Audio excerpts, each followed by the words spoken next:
എല്ലാ പ്രിയ സുഹൃത്തുക്കൾക്കും MRS ഇലക്ട്രോണിക്സിൻ്റെ പുതിയൊരു വീഡിയോയിലേക്ക് സ്വാഗതം. ഇന്ന് നമ്മൾ നോക്കാൻ പോകുന്നത് വോൾട്ടാസ് ഇൻവെർട്ടർ AC-യുടെ ഇൻഡോർ PCB ബോർഡാണ്. ഈ ബോർഡ് നോ പവർ ഇഷ്യൂ ആയിട്ടാണ് നമുക്കിവിടെ വന്നിരിക്കുന്നത്. ഇതിവിടെ കൊണ്ടുവന്ന് നോക്കിയപ്പോൾ തന്നെ ഓൾറെഡി കൊണ്ടുവന്ന ആൾ പറഞ്ഞിരിക്കുന്ന ഒരു കപ്പാസിറ്റർ ഇവിടെ ബൾജിയായി ഇരിപ്പുണ്ട്. നമുക്ക് പവർ സപ്ലൈ റിലേറ്റഡ് ആയിട്ടുള്ള കംപ്ലൈൻ്റ് ആണ്.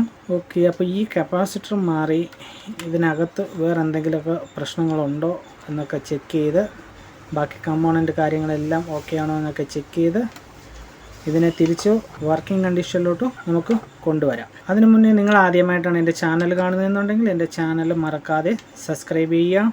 ആദ്യം നമുക്ക് ഈ ഒരു കപ്പാസിറ്ററിനകത്തുനിന്ന് അഴിച്ചെടുക്കാം. ഒരുപാട് ക്ലാവും കാര്യങ്ങളൊക്കെ ഉണ്ടായിരുന്നതിൽ അതൊക്കെ ഞാൻ കുറച്ചൊക്കെ ചുരണ്ടി കളഞ്ഞിട്ടുണ്ട്. ഓക്കെ, ആദ്യം നമുക്ക് ഈ ഒരു കപ്പാസിറ്ററിനകത്തുനിന്ന് അഴിച്ചെടുക്കാം.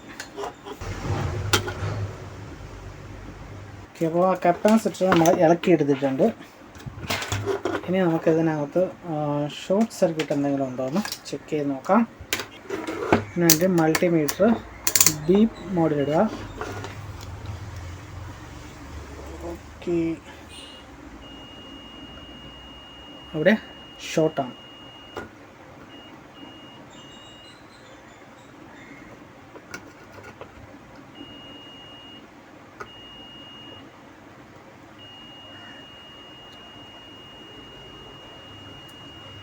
ഓക്കെ, അപ്പോൾ സ്വിച്ചിങ് IC ഒക്കെ ഷോർട്ടിങ് ആയിട്ടാണ് ഇതിൽ കാണിക്കുന്നത്. നല്ല ഷോർട്ടിങ് ഉണ്ട്. ഇനി നമുക്ക് ഇതിൻ്റെ റെക്ടിഫയർ ഡയോഡ് സ്പ്ലിറ്റാണ്. ഓക്കെ, ഇതിൻ്റെ റെക്ടിഫയർ ഡയോഡും ഫുള്ള് ഷോർട്ടിങ് ആണ് കാണിക്കുന്നത്. ഓക്കെ, അപ്പോൾ ഒരു ഡയോഡ് എക്സ്ട്രാ അധികം ഇട്ടിട്ടുണ്ട്. അതെന്ന് പറയുന്നത് ഈ രണ്ട് ഫേസ് ന്യൂട്രലിൽ നിന്നും ആദ്യം ഒരു പോസിറ്റീവ്, രണ്ട് ഡയോഡ് ഇട്ട് പോസിറ്റീവ് ആക്കിയിട്ട് പിന്നെ ഒരു ഡയോഡും കൂടെ ഇട്ട് പോസിറ്റീവ് ലൈനാണ് നമ്മുടെ ഈ ഒരു പവർ സപ്ലൈയിൽ പോകുന്നത്. ഇവിടെ നിന്ന് തന്നെയാണ് നമുക്ക് സീറോ ക്രോസിംഗ് വോൾട്ടേജ് പോകുന്നത്.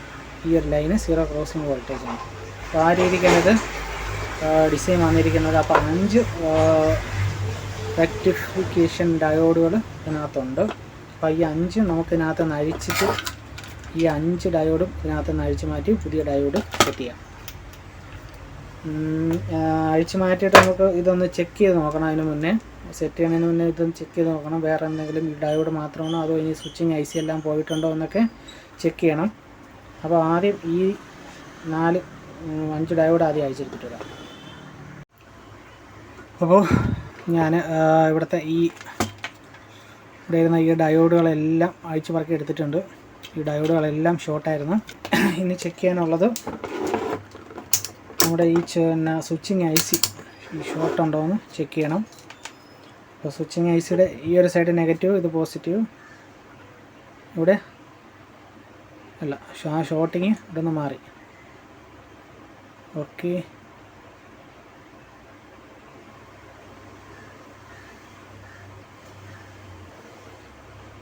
ഓക്കെ, കറക്റ്റാണ്. ചോപ്പറെല്ലാം ഓക്കെയാണ്. അപ്പോൾ ഇത്രയും അടിച്ചു പോയ സ്ഥിതിക്ക് നമുക്ക് ഇവിടുത്തെ ഈ ഒരു ഫ്യൂസും കൂടെ ചെക്ക് ചെയ്യണം. ഫ്യൂസ് പോവാൻ 100% സാധ്യതയുണ്ട്. അപ്പോൾ ഫ്യൂസ് എവിടെ വരും എന്നാണ് ഫ്യൂസ് ലൈൻ ഇവിടെ. ഇതുകൊണ്ടാണ് ഫ്യൂസ് ലൈന്. ഫ്യൂസും ഓപ്പണാണ്. അപ്പോൾ ഫ്യൂസും മാറണം.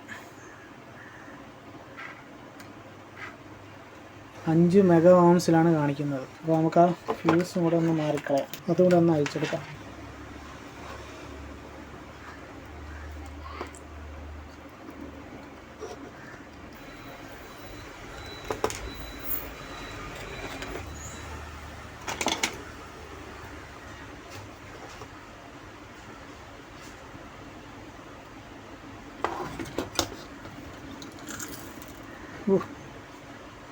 ഫ്യൂസ് ചന്ന പിന്നെ പൊട്ടിപ്പോയി കേട്ടോ.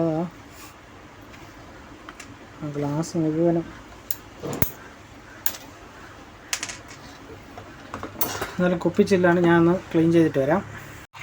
ഓക്കെ, അപ്പോൾ നമുക്ക് മാറാനുള്ള ഫ്യൂസ്, കപ്പാസിറ്റേഴ്സ്,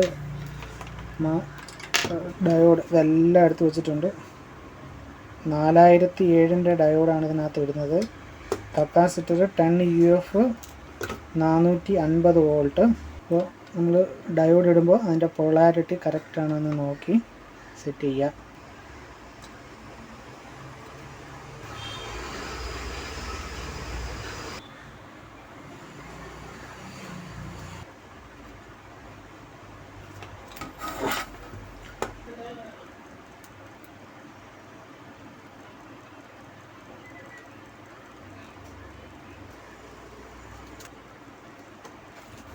അതുപോലെ തന്നെ പൊളാരിറ്റി നോക്കി കപ്പാസിറ്ററും സെറ്റ് ചെയ്യുക.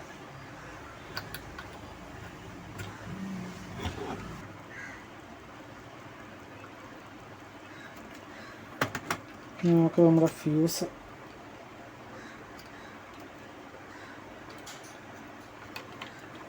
സെറ്റ് ചെയ്യുമ്പോഴത്തേക്ക് എപ്പോഴും ശ്രദ്ധിക്കുക, ആ ബോർഡിൽ ടച്ചാക്കി നമ്മൾ ഫ്യൂസ് ഒരിക്കലും സോൾഡർ ചെയ്യരുത്. ബോർഡിൽ നിന്ന് ഒരിച്ചിരി പോലും ഹൈറ്റ് നിർത്തിയിട്ട് വേണം ഏതൊരു ഫ്യൂസും സോൾഡർ ചെയ്ത് പിടിപ്പിക്കാൻ വേണ്ടിയിട്ട്.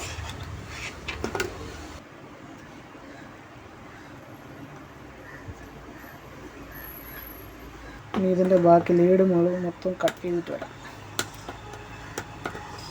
അപ്പോൾ നമ്മുടെ ഫ്യൂസ് അതുകൊണ്ട് ഇത്രയും ഗ്യാപ്പിട്ടാണ് ഞാൻ വെച്ചിരിക്കുന്നത്. ഇനി ഇതാണ്ട് ഇതൊരെണ്ണം ഇളകി കിടപ്പുണ്ട്, അത് ഞാൻ പിന്നെ ഒട്ടിക്കാം. അത് നമുക്കിതൊന്ന് സപ്ലൈ കൊടുത്ത് ഓൺ ആവുന്നുണ്ടോ ഇല്ലയെന്ന് ചെക്ക് ചെയ്ത് നോക്കാം.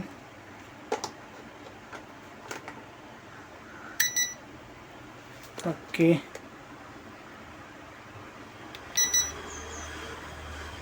അപ്പോൾ നമ്മുടെ ബോർഡ് വർക്കിംഗ് കണ്ടീഷൻ ആയിട്ടുണ്ട്. ഓക്കെ, നമുക്ക് ഇതിപ്പോൾ ആ പവർ ഇഷ്യൂ ആയിട്ട് വന്നിരിക്കുന്ന പവർ റിലേറ്റഡ് ആയിട്ട് വന്നിട്ടുള്ള ആ കമ്പോണൻസുകൾ മുഴുവനും നമ്മൾ മാറ്റി ആ ഭാഗത്ത് 2 സൈഡിൽ ആർക്ക് ചെയ്തിട്ടുണ്ടായിരുന്നു. മാക്സിമം ഇത് ആർക്ക് ചെയ്തിട്ടാണ് ഈ ഒരു പവർ സപ്ലൈ ഇത്രയും ഡാമേജസ് ഉണ്ടാവാൻ കാര്യം. അപ്പോൾ ആർക്ക് ചെയ്ത സൈഡ് ഞാൻ ക്ലീൻ ചെയ്തിട്ടുണ്ട്. അത് ആ ഒരു ഏരിയ ഞാൻ നിങ്ങൾക്ക് കാണിച്ചു തരാം, ആർക്ക് എവിടെയൊക്കെയാണ് ചെയ്തിരിക്കുന്നതെന്ന്. ആർക്ക് ചെയ്തിട്ടുള്ള ഒരു സൈഡെന്ന് പറയുന്നത് ഇവിടെ ഈ ഒരു സൈഡ് ആർക്ക് ചെയ്തിട്ടുണ്ടായിരുന്നു, ഇവിടെ നിന്ന് ഇത്രയും സൈഡ് ആർക്ക് ചെയ്തിട്ടുണ്ടായിരുന്നു. അപ്പോൾ ഈ 2 സൈഡിൽ വന്നിരിക്കുന്ന ആർക്കിങ് കാരണമാണ് നമുക്ക് ഈ ഒരു ഡയോഡും മൊത്തം ഷോർട്ടായി ഈ ഒരു പ്രശ്നം വരാൻ കാരണം. അപ്പോൾ ആ 2 സൈഡ് ഞാനിതിൽ ക്ലിയർ ചെയ്തിട്ടുണ്ട്. പിന്നെ ഇതിനകത്ത് പോയ കമ്പോണൻസുകളെല്ലാം മാറ്റി ഇപ്പോൾ ഇത് വർക്കിംഗ് കണ്ടീഷനിലോട്ട് വന്നിട്ടുണ്ട്. അപ്പോൾ ഈ വീഡിയോയിൽ ഇത്രയേ ഉള്ളൂ.